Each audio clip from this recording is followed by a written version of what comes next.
Oh yeah, y'all niggas done fucked up. Y'all done fucked up. What's good, ladies and gentlemen? It's your boy Big Chris 145, aka the Compton Animator, and I'm here to give you, oh you big beautiful people out there, I'm here to give all y'all a WWE Smackdown review for October 25th, 2013. What's good, my peoples? How everybody doing? Another night of wrestling. Here we go with this review. So, yeah, pretty okay show today. You start off with Triple H and what's the boy's name? Michael Cole in the ring, and they're basically, talking to. They're doing their little interview segments that they do on the web, but doing it here on SmackDown, and it went over okay. Like, it was very mediocre. I think it's something that works better on the web than it does on actual live TV. Triple H needs somebody to actually, beef up with and, talk shit with. So, that part was okay. Daniel Bryan came out and, he did his little thing telling Triple H, I'm going to win and there's basically nothing you can do to stop me and I will become the face of the company. So once Daniel Bryan came out, it became a lot more fun and, Triple H had somebody to play off with, and it ended with a whole Daniel Bryan doing a yes chant and Triple H walking off angrily. So, pretty cool opening segment once Daniel Bryan came out. Next, we had the match between the Usos versus the Wyatt family, Harper and Rowan, and it was a pretty chill match right here. Usos did their thing, the Wyatts did their thing. The match ended. The Miz was on commentary. The match ended because the Miz ran up and he actually hit Bray Wyatt, and it kind of threw off one of the Wyatt dudes. So they ran out and chased the Miz, while I think it was Harper was still inside of the ring, and he ended up catching a double kick from the Usos, and the Usos ended up with the win here. So it was a pretty chill match right here, and I like the fact that they still made the Wyatts look strong, but got the Usos the win going into the pay-per-view. So yeah, that was pretty cool right there. Next we had Nikki Bella versus AJ Lee, and what I want to say about this match is that AJ, she was pretty cool here. She did her thing in the ring, but you can tell which Bella actually cares about wrestling. Nikki, you can tell. I don't know if it's because she hasn't been in the ring, but she was pretty mediocre, very mediocre here, especially consider how Bree's been doing up lately. So AJ gets the win here, which is, I'm happy, every time I get to see AJ win. Also Tamina, I think Bree tried to attack Tamina first, and because I think she thought Tamina was going to interfere or something like that, but Tamina ends up slamming a shot of Bree into the steps, which is pretty cool. Then you had AJ, dancing, not dancing, but doing her skip thing around the ring and around outside, basically playing fun of the Bellas, and pretty cool little segment here. It wasn't as bad as I thought it was going to be, because Nikki wasn't doing so great in the ring, but AJ did her thing and she won the match as well. So next we had Los Matadors versus 3MB, Slater and McIntyre. I'm so tired of seeing Los Matadors fight 3MB. That's all I'm going to say about that. But the part of this match that was interesting, Matadors won that, but that was interesting was the Real Americans came out and they're basically talking shit to the Los Matadors, and the Los Matadors just, they I think the Bull had, what happened? Let me check my notes. Okay, Jinder tried to get into the ring and the Bull had attacked Jinder. So, they did the little funny part at the end of that. And you have the Los Matadors in the ring and the Real Americans on the stage, and they're basically, giving each other the stink eye and shit. So I'm not sure if they're going to do something with them at Hell in a Cell, the pay-per-view this Sunday. But I don't know what's going to happen. So also I'll give my predictions at the end of this video for after I give my full review for SmackDown for what I think is going to happen at the pay-per-view. So Los Matadors, like I said, won that match, and that's basically what happened. Next, we had Ryback versus CM Skunk. Paul Heyman cut a promo basically saying, talking shit about CM Punk. Then he brought out a guy who was dressed like CM Punk, came out to CM Punk's music, but had like a skunk, like a white skunk stripe in the center of his head. And Paul Heyman and Ryback just proceed to beat the shot of the dude, and Paul Heyman pins him by just like standing his foot on the dude's head. And then he cut another promo afterwards, talking shit. So that was pretty, it was pretty funny. I wasn't really expecting much from this, but it was a squash match, and it was what it was. Second car right now that's just interrupted me, so sorry about that, people. Dumbasses here. Fucking no reason to have cars that fucking loud. Just drive, motherfucker. Anyways, next we had Paul Heyman cut another promo right after that. Saying he's gonna beat the shit out of CM Punk at the pay-per-view. So next we had Alberto Del Rio cut a promo on John Cena. Same old, calling him a gringo and shit, and basically talking shit about him, saying that Americans ain't shit, all of us gringos in America ain't shit, and even the peasants in Mexico ain't shit. Only people that matters is the high class Mexicans.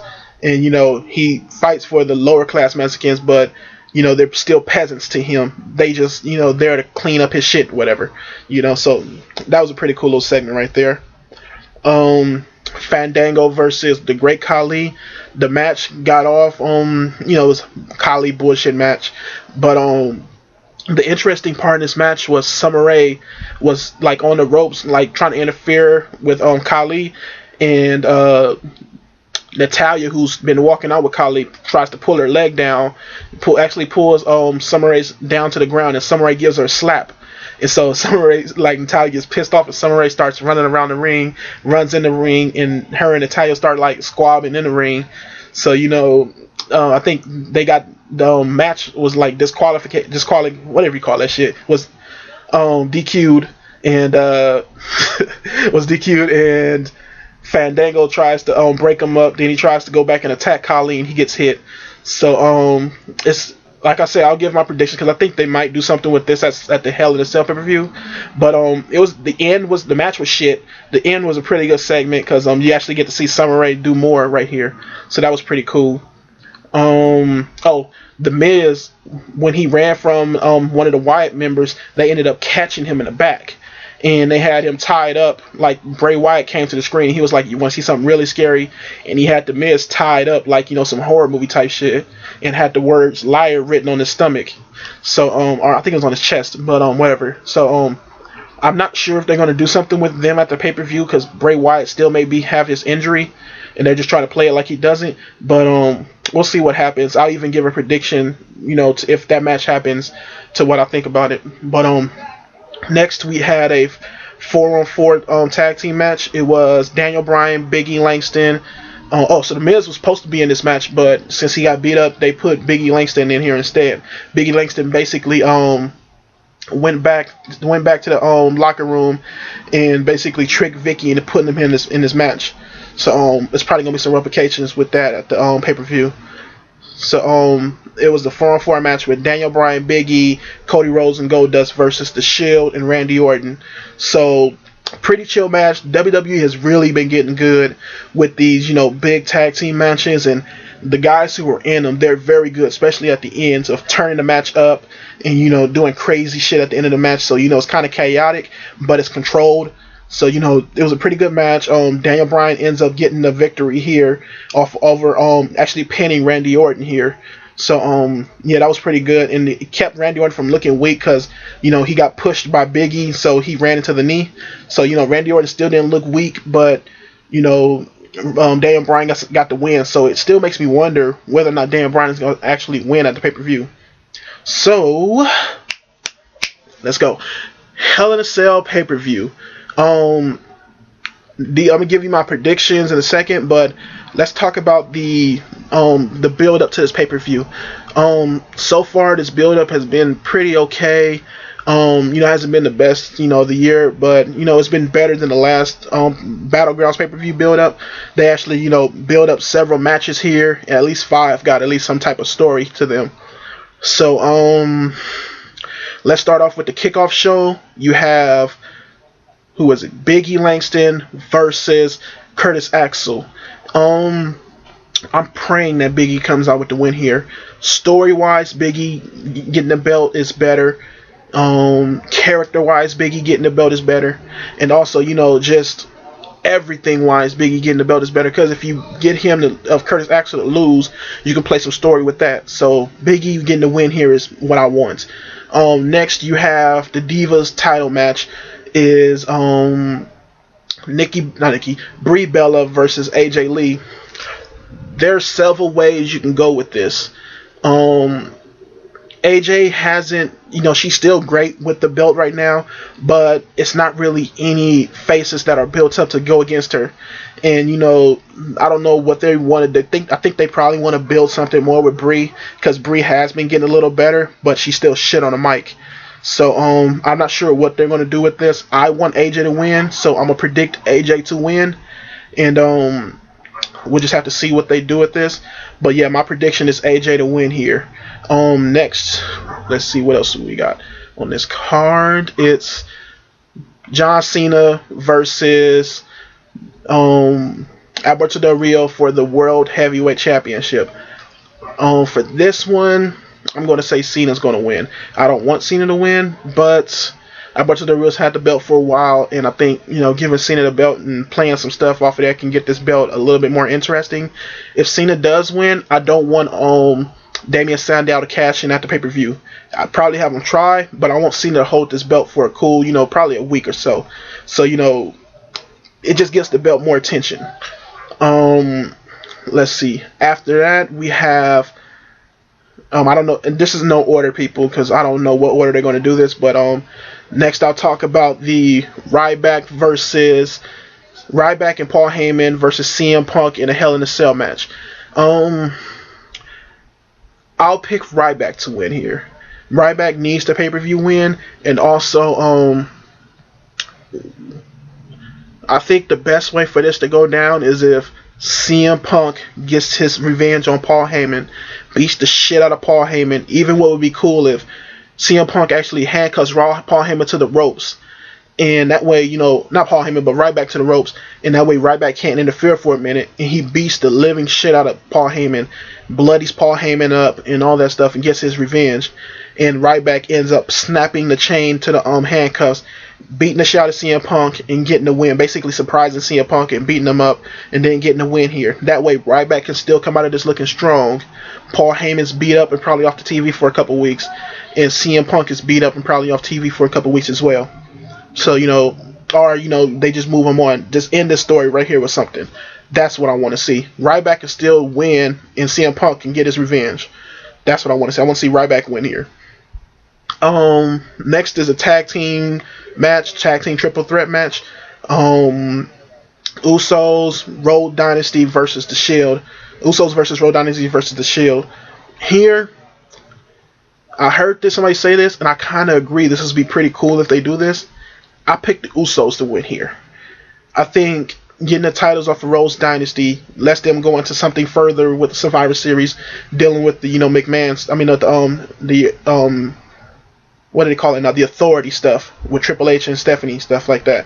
Getting the belt on the Usos also pushes this to, the Usos to face more people in the tag team division, and you can build up other tag teams going against the Usos. So yeah, I picked the Usos to win here. I'm hoping for a pretty good match. I've been seeing so many tag team matches in the WWE right now, and WWE has built their tag team up pretty well. So Usos I predict to win here.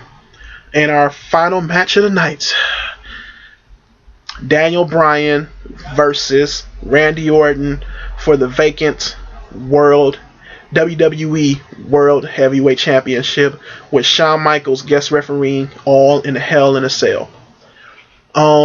Like I said, I'm predicting a very good match here. Randy Orton has been in these Hell in a Cells matches, I think they said 5 times. And Daniel Bryan's an indie guy, so I know he's been in some type of match like this. Plus, he adapts very well to matches. So, I'm predicting a very good match here. What I see happening is, I see Randy Orton pissing off Shawn Michaels. Shawn Michaels gives a kick to Randy Orton's face. Daniel Bryan looks at Shawn Michaels like, what the fuck are you doing? I don't need you to do that for me. Then he kicks Daniel Bryan's face. That way he can, doesn't have to, do anything to piss off either guy. but you know, still keep the match interesting and give something else to the match. Also, what would be good here is if Daniel Bryan actually fucking wins. I pick Daniel Bryan to win this. After that happens, I would say Daniel Bryan and Randy Orton get up, start back in the fight, and Daniel Bryan ends up winning with his knee or making Orton tap here. Everything, their storyline needs to end at Hell in a Cell. It needs to end inside that cell. I want Daniel Bryan to win. Give us that win. So yeah, you know, those are my predictions to Hell in a Cell. As far as SmackDown goes, I would give it a B-. It wasn't anything too crazy on this show, but I think they did the show pretty well. A couple matches that were, you know, we've seen it already. The Shield at the end, you know, we've seen the whole, you know, 4-on-4 type matches. They've done this before. The Los Matadors versus 3MB, we've seen that before. And again, you know, a Bella versus AJ, you know, we've seen that before. Even though it was Nikki Bella, you know, it was kind of even weaker because Nikki can't really, you know, wrestle that good compared to her sister. But, you know, I give it a B-. I thought it was pretty chill. Nothing too bad happened here. Even though we've seen some of the stuff before, they did it pretty well. Also, I want to talk about this before I leave. They did another backstage segment with R-Truth where he was selling shit, but they had Santino in there as well. That was pretty funny. So, you know, if they post that on YouTube, watch that. And yeah, everybody, thank you for watching. Comment, like, dislike, subscribe, and peace.